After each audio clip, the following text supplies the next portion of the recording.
Imagine sitting in a doctor's office, a place where people seek comfort, a place where families bring loved ones when they are sick, a place built on one simple promise: trust. Every day, patients place their lives in the hands of medical professionals, believing they will receive care, compassion, and honesty. Now imagine if that trust was weaponized. Imagine if the person responsible for saving lives secretly became one of history's most prolific serial killers. For more than 2 decades, elderly patients welcomed him into their homes. Families thanked him for his kindness. Communities praised his dedication. No one imagined that behind the calm voice and reassuring smile was a man responsible for an extraordinary number of murders. His name was Harold Shipman. Known simply as Dr. Shipman to his patients, he appeared to be the ideal family physician: respected, professional, trusted. But when investigators finally uncovered the truth, the nation was left asking one chilling question.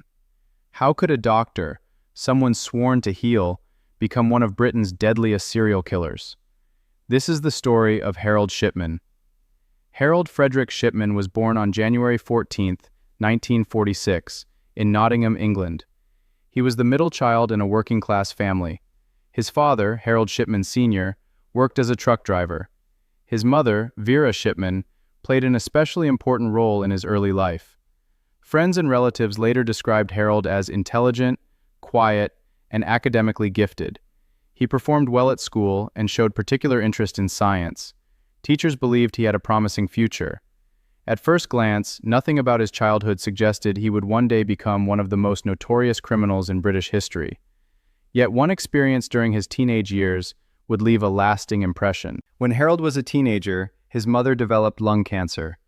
As her illness progressed, doctors prescribed morphine to ease her severe pain. Harold watched closely as medical professionals visited the family home. He saw how powerful medications could relieve suffering within minutes. He also witnessed his mother's gradual decline. She died in 1963. Her death deeply affected him. Some psychologists and criminologists later wondered whether this experience influenced his later crimes. Did witnessing the administration of morphine shape his thinking? Could it explain his future choice of victims and methods?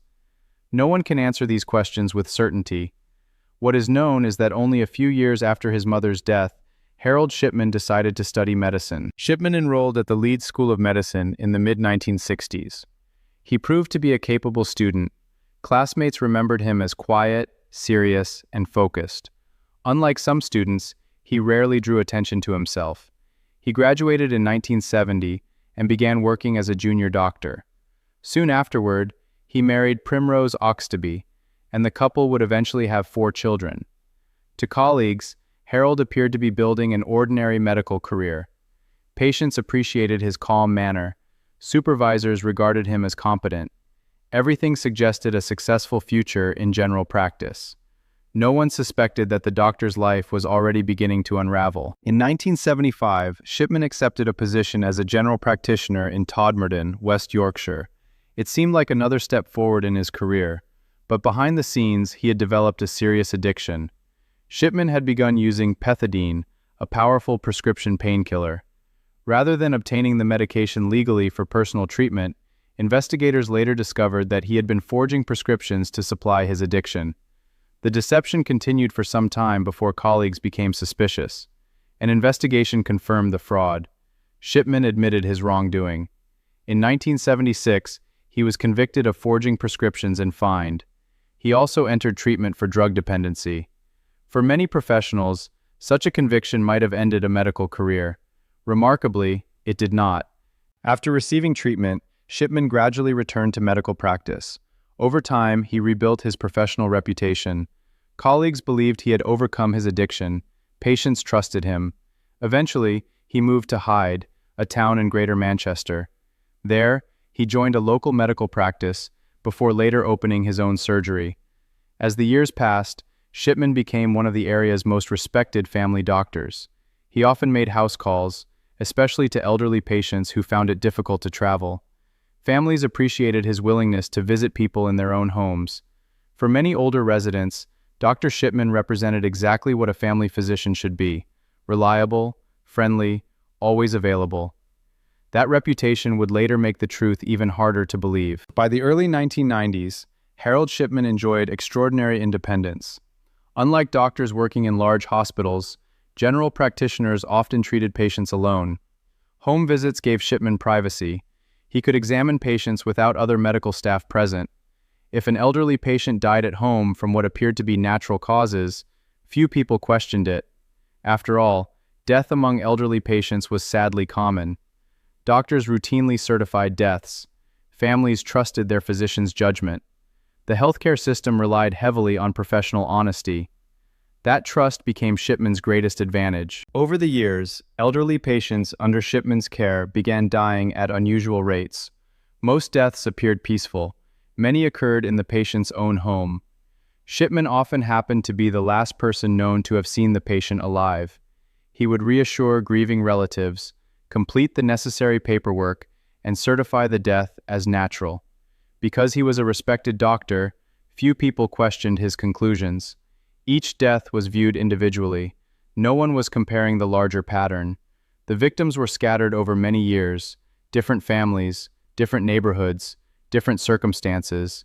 The connections remained hidden. Although most people trusted Shipman completely, a small number of medical professionals quietly noticed something unusual. Some funeral directors observed that an unusually high number of death certificates bore Shipman's signature. Other doctors occasionally wondered why so many of his patients seemed to die suddenly. These observations were informal. No one yet suspected murder. The explanations appeared reasonable. Shipman's patients were often elderly. Many had existing health problems. At first glance, nothing seemed impossible. Yet these small concerns would eventually become the first pieces of a much larger puzzle. What made Harold Shipman so difficult to detect was not only his profession, it was his reputation. He was polite, professional, soft-spoken. He appeared deeply committed to his patients.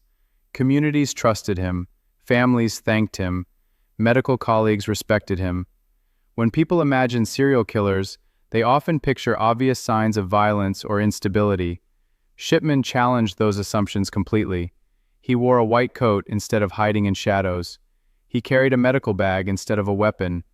He entered homes because people invited him inside.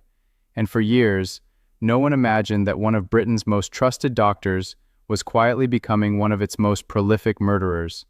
By the early 1990s, Dr. Harold Shipman had become one of the most respected general practitioners in Hyde, Greater Manchester. Many of his patients had known him for years. Families recommended him to neighbors. Elderly patients often described him as calm, patient, and attentive. Unlike many doctors with busy schedules, Shipman was known for making house calls. For older patients who struggled to travel, this was deeply reassuring. He often arrived carrying his familiar black medical bag, greeted patients warmly, and spent time listening to their concerns. To the community, he represented the traditional image of a caring family doctor. No one imagined that this same routine was hiding something far darker. Over time, one fact quietly began to stand out. A remarkable number of Shipman's elderly patients died suddenly. Most of the deaths occurred in the patient's own homes. In many cases, Shipman had been the last known medical professional to see them alive. He would later certify the deaths as resulting from natural causes. Because the victims were generally elderly, few relatives questioned the conclusions.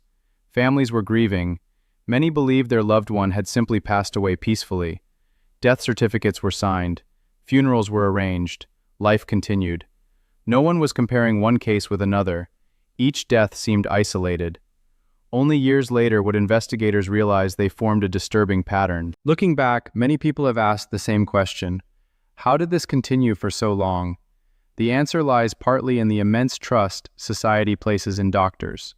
General practitioners are expected to make difficult medical judgments every day.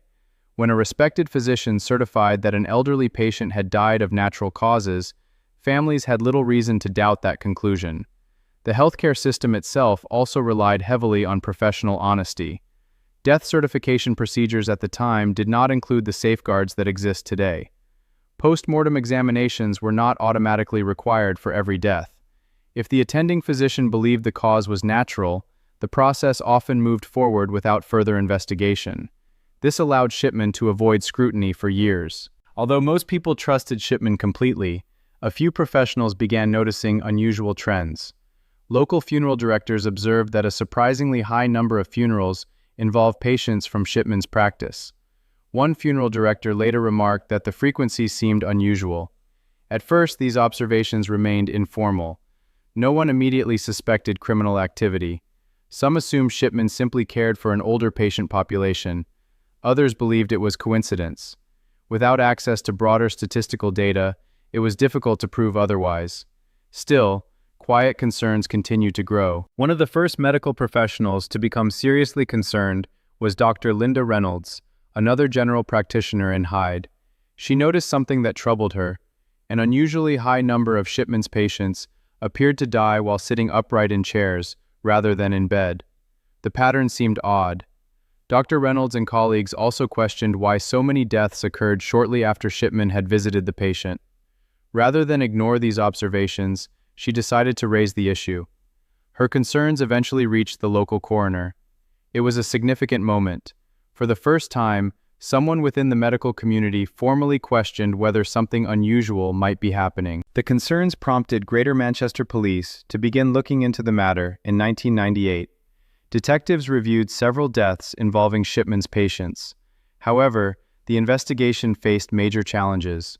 Medical records appeared consistent with natural deaths. No bodies had been exhumed. Families had not reported suspicious circumstances. Without clear forensic evidence, investigators struggled to establish probable cause. After reviewing the available information, the inquiry concluded that there was insufficient evidence to continue. The investigation was closed. Shipman returned to work. Looking back, many experts consider this one of the greatest missed opportunities in British criminal history. Because the investigation ended without charges, Shipman continued practicing medicine. Patients still trusted him. Families continued calling him for help. He remained a respected member of the community. Authorities believed they had found no evidence of criminal wrongdoing. That assumption proved devastating. Over the following months, more patients died under circumstances that would later become part of the investigation. The warning signs had been there, but they had not yet been recognized for what they truly were. The Shipman case exposed weaknesses in the healthcare system of the time. Doctors could certify many deaths without independent review. Medical records were largely paper-based. Different agencies often held separate pieces of information without combining them. No centralized system routinely analyzed mortality rates among individual doctors. As a result, unusually high numbers of patient deaths could remain unnoticed for years. Investigators later concluded that it was not a single failure that allowed Shipman to continue.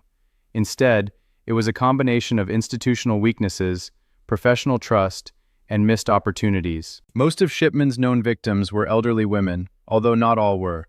Many lived alone. Some had manageable medical conditions. Others were relatively healthy for their age. What united them was trust. They trusted their doctor. They welcomed him into their homes. Their families believed they were receiving compassionate medical care. Instead, investigators would later conclude that many had become victims of one of Britain's most prolific serial killers. Today, the victims are remembered not simply as numbers in a criminal case, but as individuals whose lives were taken by someone they believed was there to help them. For years, Harold Shipman had escaped suspicion. Investigations had ended without charges. The healthcare system had failed to detect the full pattern. But in 1998, one death would change everything.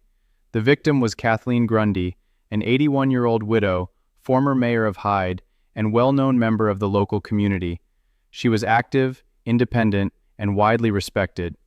When she died unexpectedly, her family mourned deeply. But shortly afterward, an unexpected document surfaced. It appeared to be her will. According to this new will, almost her entire estate had been left, not to her family, but to her doctor, Harold Shipman. It was an extraordinary claim, and it would trigger the investigation that finally brought one of history's most dangerous serial killers to justice.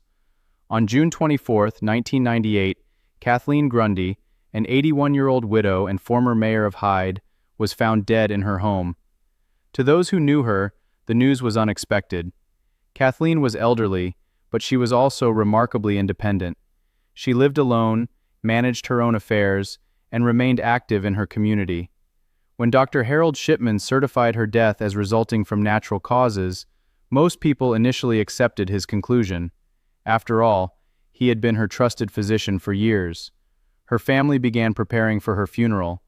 But only weeks later, something happened that changed the course of the investigation forever. The suspicious will. Kathleen's daughter, Angela Woodruff, a solicitor, was contacted about a recently discovered will.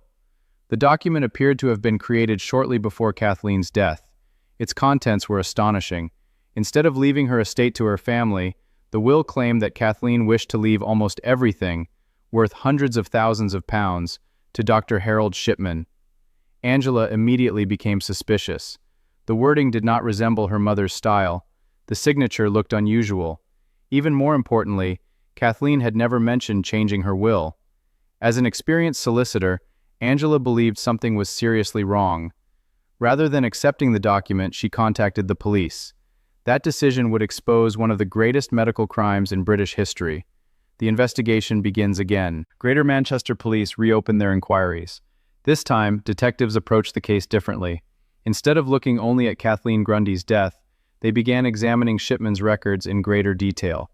Investigators seized computers and patient files from his medical practice. What they discovered raised immediate concern. Electronic medical records appeared to have been altered after Kathleen's death. Entries had been added suggesting she had been seriously ill, records that investigators believed were inconsistent with earlier documentation. Computer experts were able to determine that some of these entries had been made after her death, not before it.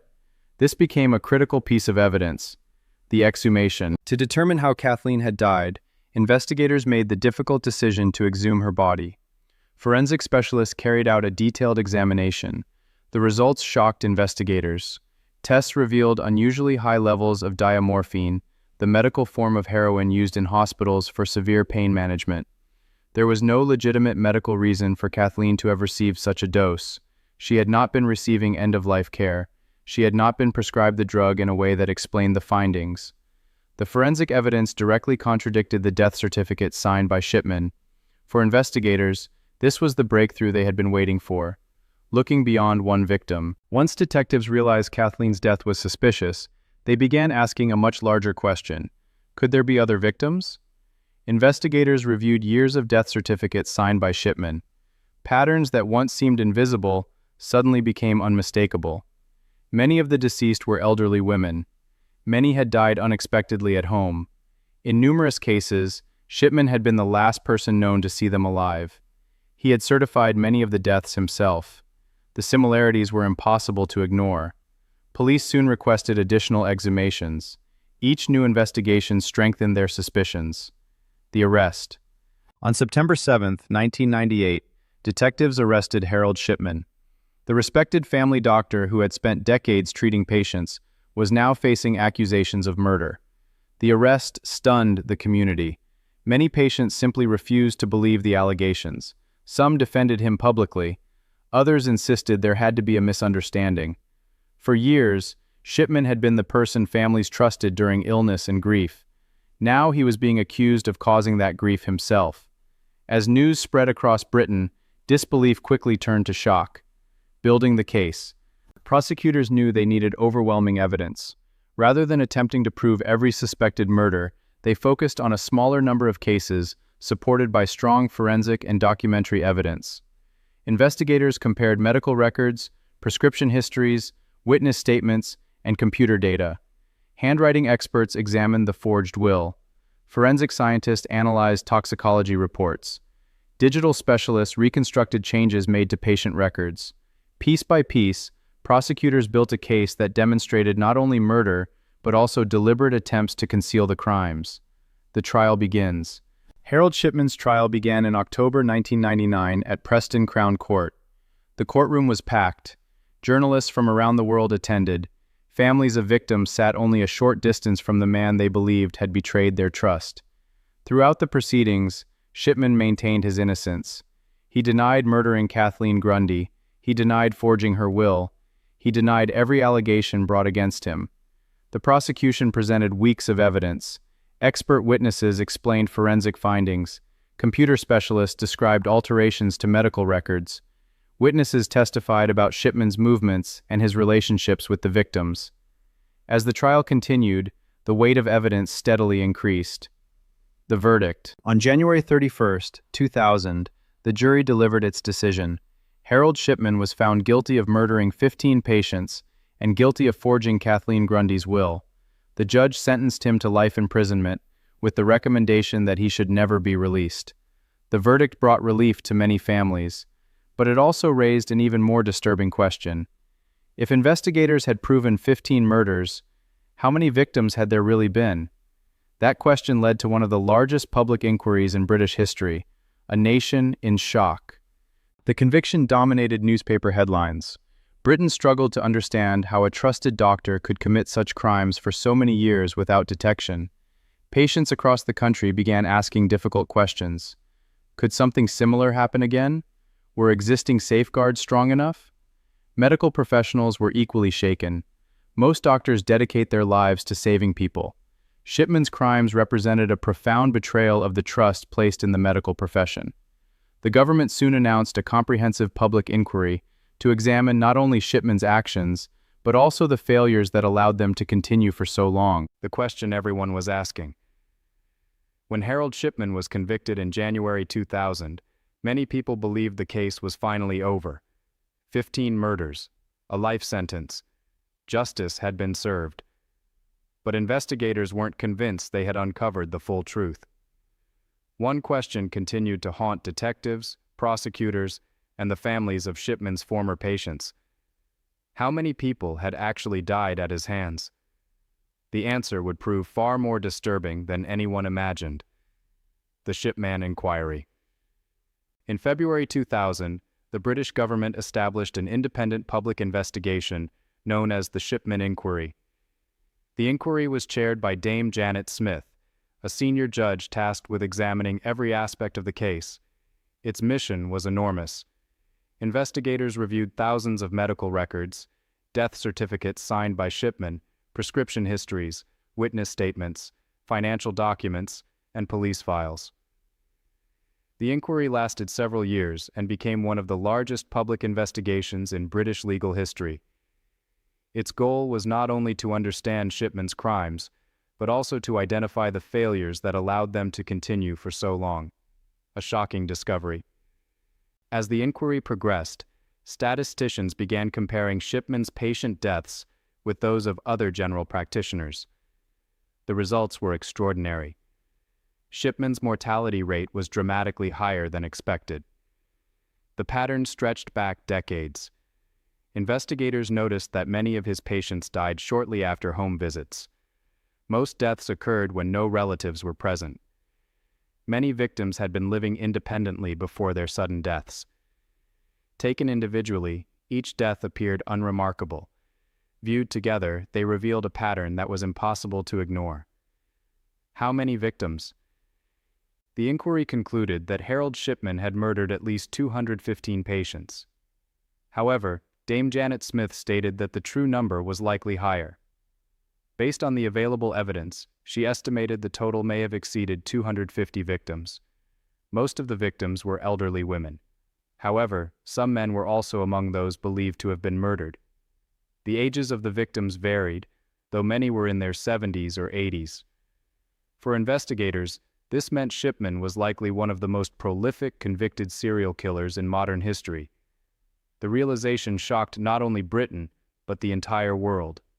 The victims. Behind every statistic was a real person. Each victim had a family, friends, neighbors, a lifetime of memories. Many relatives later described the devastating realization that someone they had trusted completely was responsible for the deaths of their loved ones. Some families had thanked Shipman for what they believed had been compassionate care. Years later, they discovered they had been mourning a murder rather than a natural death. The emotional impact was profound. For many, the conviction brought answers, but it could never erase the loss. Why did he do it? One of the most difficult questions in the entire case remains: why? Unlike many serial killers, Shipman did not appear to kill primarily for financial gain. Although the forged will in Kathleen Grundy's case suggested a financial motive, Investigators concluded that most of his murders brought him no obvious material benefit. Psychologists have proposed several theories. Some believed he enjoyed the sense of power and control over life and death. Others suggested he derived satisfaction from exercising complete authority over vulnerable patients. Still others pointed to aspects of his personality, including his need for control and his apparent lack of empathy. Shipman himself never offered a credible explanation. Because he consistently denied the murders, his true motives remain uncertain. Life behind bars. Following his conviction, Harold Shipman was sent to HM Prison Wakefield, one of England's highest security prisons. He spent much of his sentence in isolation for his own safety. Outside prison, public anger remained intense. Inside, Shipman continued to insist that he was innocent. He rarely discussed the crimes. He never publicly apologized to the victims' families. For many relatives, his refusal to acknowledge responsibility made healing even more difficult. Without a confession, countless questions would remain unanswered forever. The final chapter. On January 13, 2004, one day before his 58th birthday, prison officers found Harold Shipman unresponsive in his cell. He had died by suicide. His death ended any possibility that he might one day explain his actions. There would be no confession, no detailed account, no answers to the questions that had haunted investigators for years. For many victims' families, his death brought mixed emotions. Some felt relief that he could never harm anyone again. Others were frustrated that he had taken the truth with him. Reforming the healthcare system. One of the most important outcomes of the Shipman inquiry was its impact on patient safety. The inquiry recommended sweeping reforms to reduce the risk of similar crimes occurring again. Among the changes introduced over time were stronger oversight of death certification, improved monitoring of prescribing practices, better systems for identifying unusual mortality patterns, enhanced regulation of doctors, and greater cooperation between healthcare organizations and law enforcement. These reforms were designed to strengthen public confidence in the healthcare system while protecting future patients. A legacy no one wanted. Harold Shipman's crimes permanently changed the relationship between medicine and public accountability in the United Kingdom. For generations, doctors had been trusted almost without question. The Shipman case demonstrated that even trusted professionals require effective oversight. It also reinforced an important principle. Trust should always be accompanied by accountability. Today, medical professionals continue to save millions of lives every year. Shipman's crimes were an extraordinary betrayal of a profession built on compassion and care. His actions remain one of the darkest chapters in modern British criminal history. A nation forced to reflect.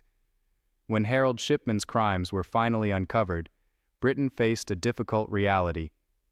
For generations, the relationship between doctors and patients had been built on trust. Patients trusted their doctors to make life-saving decisions. Families trusted physicians to tell them the truth during their most vulnerable moments. Hospitals trusted medical records. Government agencies trusted death certificates. The entire healthcare system depended on professional honesty. Shipman's crimes demonstrated what could happen when that trust was abused. The case became more than the story of a serial killer. It became a national lesson about accountability.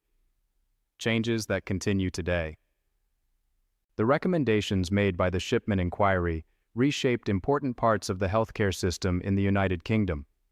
Over time, changes included stronger oversight of doctors, improvements to death certification, closer monitoring of prescribing practices, and better systems for identifying unusual patterns in patient deaths.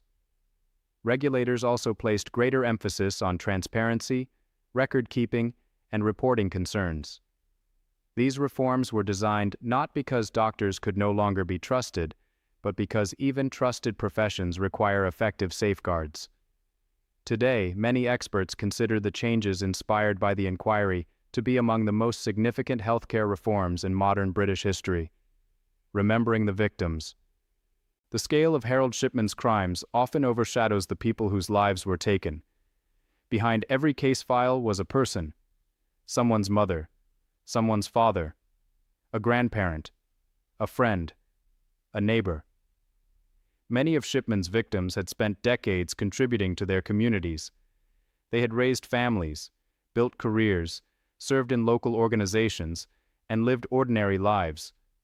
Their final moments should have been spent in the care of a trusted physician. Instead, investigators concluded that many were murdered by the very doctor they relied upon. The victims deserved to be remembered not for the way they died, but for the lives they lived. Understanding the psychology. Even after years of investigation, one question continues to puzzle psychologists and criminologists. Why did Harold Shipman kill? Unlike many serial killers, he did not typically target strangers in public places. He selected patients who trusted him. Most were elderly. Many were alone. He often committed the crimes during routine medical visits. Experts have proposed several possible explanations. Some believe he was driven by a desire for absolute control over life and death. Others suggest that his position as a doctor gave him both opportunity and a sense of authority that reinforced his behavior. Because Shipman consistently denied responsibility and never offered a truthful explanation, his exact motive remains unknown. It is one of the many questions that died with him. A case studied around the world. Today, Harold Shipman's crimes are studied in medical schools, criminology courses, and law enforcement training programs. The case is examined not to create fear of healthcare professionals, but to understand how systems can fail and how they can improve.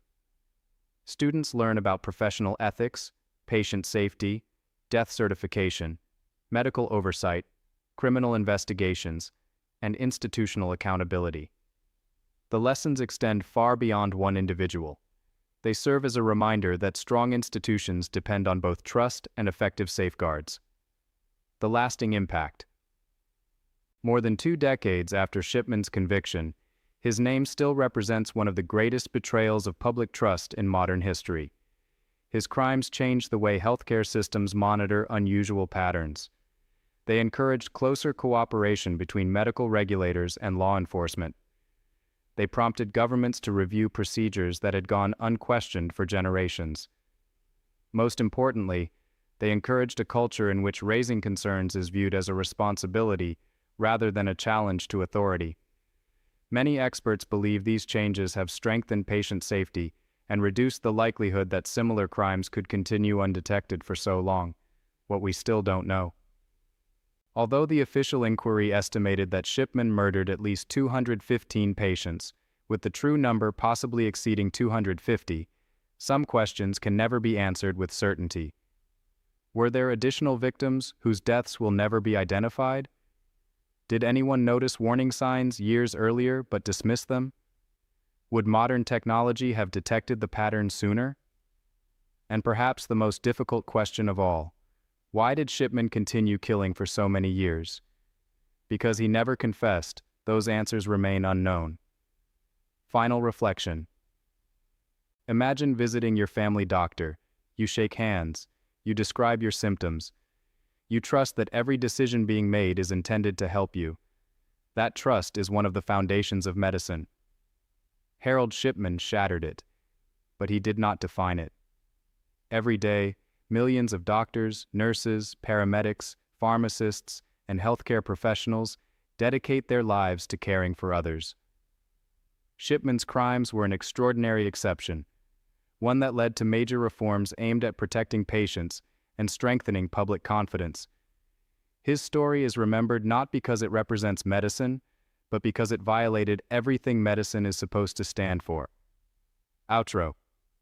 Harold Shipman was convicted of murdering 15 patients, but the official Shipman inquiry later concluded that he had murdered at least 215 people, with the true number likely exceeding 250. His crimes changed British healthcare forever. They led to reforms that continue to influence medical practice today. But beyond the headlines and statistics, The most important legacy is the memory of the victims and the determination to ensure that such a betrayal of trust can never happen again. Thank you for watching this documentary. If you found this video informative, consider subscribing for more carefully researched true crime documentaries based on historical records and official investigations. And remember, the goal of studying cases like this is not to glorify offenders, but to understand history, honor victims, and learn the lessons that help protect society. End of documentary.